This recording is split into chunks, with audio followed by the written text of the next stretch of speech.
Hi so నేను మీ గీతా మోహన్. యాక్చువల్గా ఈ మధ్యకాలంలో ఒక ఫేమస్ అనిపించుకుంటున్నటువంటి ఒక యాంకర్ ఒక టీవీ షో ద్వారా అత్యంత ప్రాచుర్యం పొంది తెలంగాణ యాసలో మాట్లాడుతున్నటువంటి తెలంగాణ భాషలో మాట్లాడుతూ ఆకట్టుకున్న శివజ్యోతి ఏదైతే యాంకర్ ఉన్నారో ఆవిడ ఈ మధ్య తిరుపతి వెళ్ళి చేసినటువంటి విపరీతమైన ప్రవర్తన ధోరణి అసహించుకునే విధంగా ఉంది. అసలు మీకు ఎవడెళ్ళమన్నాడు? 10,000 రూపాయలు టికెట్ కొనుక్కుని ప్రసాదం ఎవరైనా లైన్లో వెళ్ళి చేతులు చాప అడుక్కుంటే అది అడుక్కోవడం అని చెప్పేసి మాట్లాడావు. ప్రసాదాన్ని తీసుకునేటప్పుడు అది అడుక్కోవడము అంటే రిచెస్ట్ పీపుల్ని మేము అడుక్కుంటున్నాం ప్రసాదం అని. ప్రసాదాన్ని అడుక్కునే తినాలి యాక్చువల్గా. అది నీకు తెలియదేమో. అసలు ఏమనుకుంటున్నావు నువ్వు ఎక్కడి నుంచి వచ్చావు? ఈ మధ్యకాలంలో ఏంటంటే ఈ బెట్టింగ్ యాప్స్ని ప్రమోట్ చేసి, అంటే సంఘ వ్యతిరేకమైనటువంటి బెట్టింగ్ యాప్స్ని ప్రమోట్ చేసి నువ్వు ఎంత సంపాదించుకున్నావు? మరి నీ మీద కేసు పెట్టారు తెలంగాణ పోలీసులు. మరి కేసు పెట్టిన తర్వాత కూడా అది ఎందుకు నిన్ను రిమైండ్ చేయలేదు? ఎందుకు దాని మీద యాక్షన్ లేదు? ఎవరి కాలు పట్టుకొని నువ్వు ఎవరిని ప్రలోభ పెట్టి ఈ కేసు నుండి బయటపడవు అనేది అర్థం కావట్లేదు. తిరుపతి వెంకటేశ్వర స్వామి మీద ప్రతి ఒక్కడికి ఒక జోక్ అయిపోయింది.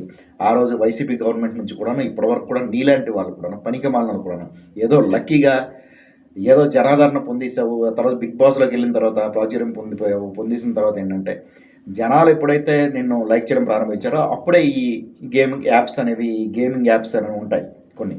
అంటే సంఘ వ్యతిరేకమైనటువంటి యాప్స్ ఏవైతే ఉన్నాయో ఆ యాప్స్ అన్నింటిని కూడా ప్రమోట్ చేసి నువ్వు సంపాదించుకున్నావు. ఈరోజు నువ్వు కూడాను వెళ్ళి తిరుపతి వెళ్ళేసి లైన్లో నిలబడి అంత ఎటకారంగా మాట్లాడడం అవసరమా?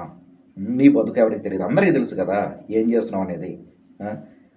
ఇంతకుముందు ఏంటి ఆ మాటలేంటి, ఆ తలబిరుస్తానం ఏంటి? నీతో ఉన్న వాళ్ళిద్దరూ ఎవరైతే మీ హస్బెండ్ ఇంకో ఫ్రెండ్ ఉన్నారో వాళ్ళతో విపరీతమైన వెకిలి నవ్వులేంటి?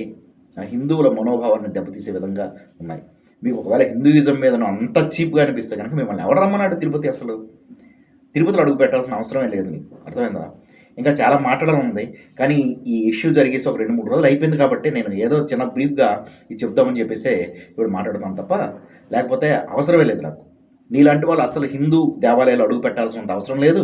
నువ్వు యాక్చువల్గా వేరే మతం తీసుకున్నా వచ్చిన నష్టమేం లేదు. ఏదో అంటే దేవుణ్ణి కూడా విమర్శించేసి పాపులర్ అయిపోవాలన్నంత నీ తలగా విపరీతమైన బుద్ధి, ఒక కుక్క బుద్ధి అనమాట. ఆ బుద్ధి మానుకుంటే బాగుపడతావు. ఓకే, దీని మీద 100% టీటీడీ యాక్షన్ కంపల్సరీగా ఉండాలి. ఏదో ఇప్పుడు బిఆర్ నాయుడు గారు చైర్మన్ ఉన్నారు కాబట్టి కంపల్సరీ తీసుకోవాలి. ఆవిడ కూడా ఒక టీవీ ఛానల్లో యాంకర్ కాబట్టి ఏదో ఉదాసీనంగా వదిలేదామంటే కుదరదు. కంపల్సరీగా ఇలాంటి వాళ్ళ మీద యాక్షన్ తీసుకుంటే తర్వాత ప్రతి ఒక్కరు కూడాను హిందూయిజం మీద కానీ హిందూ దేవుల మీద కానీ కామెంట్ చేయడానికి తప్పకుండా భయపడతారు. ఆ భయాన్ని మనం కలిగించే విధంగా మీరు చర్యలు తీసుకోవాలని కోరుకున్నాను. Thank you very much.